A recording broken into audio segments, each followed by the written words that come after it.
Assalamu alaikum. In today's lecture, we will discuss these points. Before you start blogging, understand user intent first. How to choose niches without using any tool. When to use SEO tools for validation. How to check keyword intent without any SEO tool. In the previous classes, we discussed some basic things. Now let's move forward. It's time to explain a bit.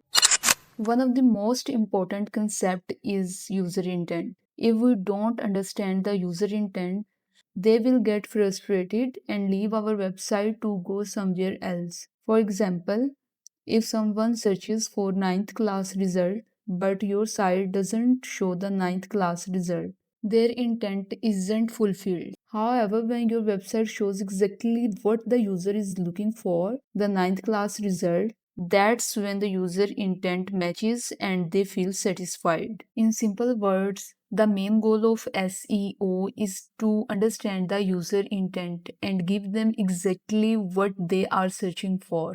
Until your intent matches, you can't grow in the blogging field. I have already told you that we need to choose low competition niches, the ones that can rank quickly with less money, less effort. Later, we can also work on high competition niches. But for now, we will start with the easy and low competition ones. Some niches are knowledge based, and each one of us should create a website based on one of these intents. Why are we discussing intent? Because everyone here will pick one type of intent and build a website that fits it perfectly.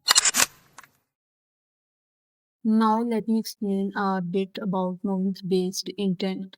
Knowledge based intent usually includes topic like cognition, results, and education. You can also share your suggestions in the comments. In my mind, for now, for example, study abroad also fits under this category. Right now, I am not using any tool. I am just thinking creatively with my own mind. So let's study abroad as an example. Under that, we have scholarship, which are also knowledge-based intents. Now, if we go deeper, scholarships for whom? For example, Turkey scholarships for Pakistani students.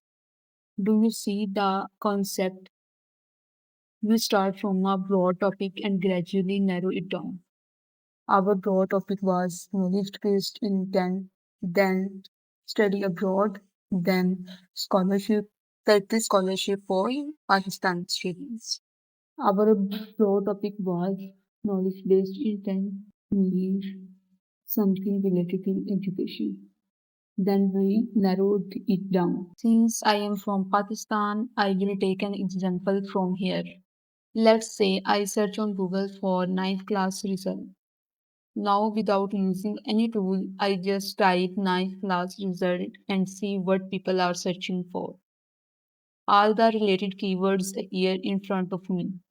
Now, I will use my brain to expand on these ideas. If there is a ninth class result, then there must also be a 10th class result.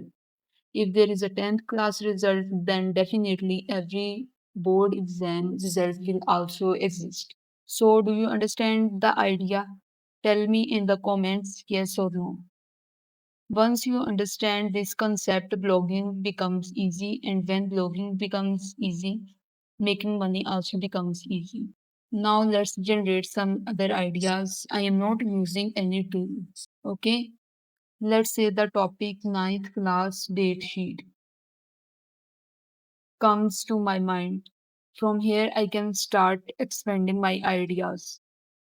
If there is a ninth class date sheet, there must also be a 10th class date sheet. If there is a 10th class one, then there must be one for Multan board. If there is a Multan board, then must also be a Lahore board, right? And if Lahore board exists, then surely there is a Peshawar board and then a Quetta board as well. See what I am doing. I'm just scrolling through my mind, thinking logically about what related things might exist. All I am doing right now is collecting ideas. I have not checked the potential yet, whether these ideas are profitable or not. I'm just brainstorming. Next comes the wrong slip. Now I am thinking, should I create a whole website just about wrong number sleep? Would that be a smart decision? I think probably not. Again, remember I am not using any tool. I know that results are highly searched. Hundreds of thousands of people search for them. So logically, roll number sleep might also get some searches, right? But now I am confused. Should I actually create a website on this topic? That's when a SEO tool comes in handy. I can check through a SEO tool whether roll number sleep has enough search volume and value to build a full site on it. For now, I will keep this idea pending. Some of you might be thinking there is some complicated formula behind this, but no, it's actually very simple. This is just our starting point. From here, we will keep refining our ideas, improving them step by step until we reach a clear conclusion. Alright, one important thing. Let's take ninth class test papers and ninth class past papers. Do both have the same intent or different? Interesting question, right? Does that paper mean the same as past paper?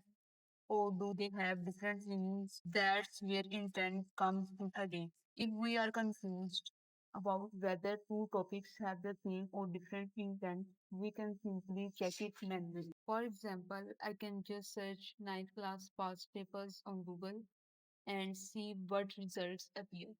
That will show me exactly how Google and users understand the intent. Their past paper, past paper, everything looked clear up to this point. Then I searched for ninth class base papers. Now what does it shows? It shows that both have different intents. That's why different websites cover them on separate pages. One article for best papers and other for past papers. Earlier I was confused. I didn't know whether both had the same intent or not. But now I have reached the conclusion that their intents are separate. They are not the same. So now I can check both separately and I can even select both as separate niches. Now you understand how to check intent. It actually simple. What did I do? I performed a SERP analysis. That's mean I analyzed the search engine result page. I just typed my keyword or title in the search bar and Google showed me the related result. Both keywords show similar result that mean their intent is this. But if the entire SERP changes, it means the intent has changed. Simple as that. Got it? See you in the next video.